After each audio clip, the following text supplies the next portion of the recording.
उदयपुर शहर में अब मेडिकल सुविधाओं और इलाज के लिए मरीज को बाहर जाने की जरूरत नहीं है, क्योंकि अब सारी सुविधाएं व उच्च क्वालिटी का इलाज उदयपुर में ही मिलने लग गया है। जी हां, हम बात कर रहे हैं उदयपुर के सनराइज हॉस्पिटल की।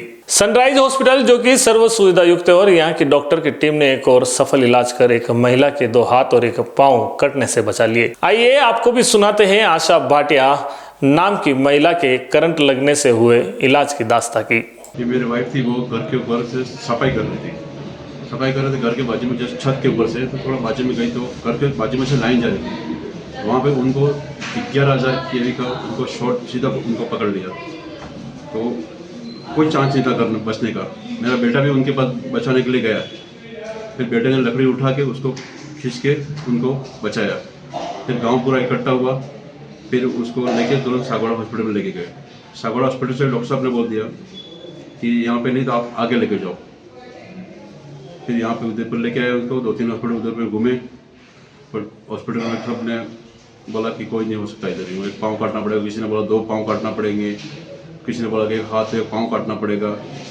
फिर मैं सनराइज हॉस्पिटल में लेके आया, फिर यहाँ पे मेरे को 1 ही पाँव मेरा वाइफ का काटना पड़ा और दोनों हाथ भी बच गए, 1 पाँव भी बच गया और आज अच्छी कुछ कंडीशन बहुत अच्छी मिल रही है अभी। तो सुना आपने कि महिला के करंट लगने के बाद पूरा परिवार इलाज के लिए भटकता रहा। कई हॉस्पिटल और डॉक्टर द्वारा पांव और हाथ काटने की सलाह दी गई, लेकिन सनराइज हॉस्पिटल द्वारा आशा भाटिया का सफल इलाज किया गया और आज आशा भाटिया को सकुशल घर भेजा गया है।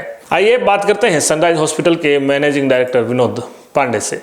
ये जो पेशेंट अभी आप देख रहे हैं आशा भाटिया, इनको 11 kV की जो लाइन होती है उनसे छत पे काम करते समय चपेट में आ गए थे और काफ़ी गंभीर अवस्था में मेरे हॉस्पिटल को लेके आए थे। बेसिकली इनके दोनों हाथ जो थे वो इलेक्ट्रिक का करंट आके पूरे ख़राब हो चुके थे और दोनों पैर डैमेज हो चुका था।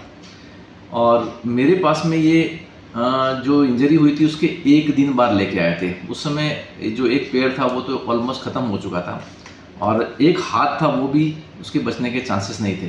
तो हाथ पैर का तो एम्पुटेट किया, लेकिन अब चैलेंज ये था कि दूसरे वाले हाथ को बचाना, क्योंकि अगर एक लेडीज़ के एक हाथ और पैर अगर दोनों कट जाएंगे तो बहुत बड़ा प्रॉब्लम होता है।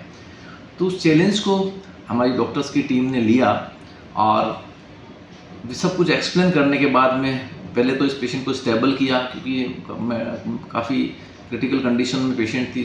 स्टेबल करने के बाद में फिर इसका जब हम लोगों ने पहला जो ऑपरेशन किया था उसमें फ्लैप जो सर्जरी करी थी हम लोगों ने। फ्लैप सर्जरी बेसिकली जो होती है,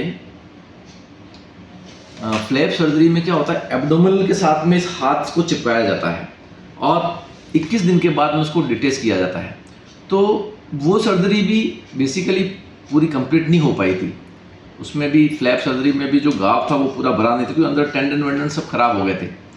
उसके बाद में वापस हम लोगों ने इसको डिटेच करके बाद में ड्रेसिंग करते रहे और वापस इसका नया सिरे से ग्राफ्ट लगाया।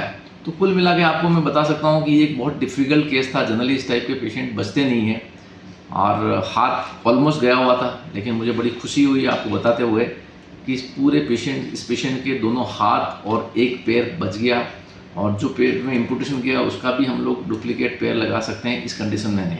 तो कुल मिला के ये अगर कहा जाए तो आज की डेट में ये पेशेंट एकदम फिट है और आज बड़ी खुशी के साथ हम लोग इसको डिस्चार्ज करें।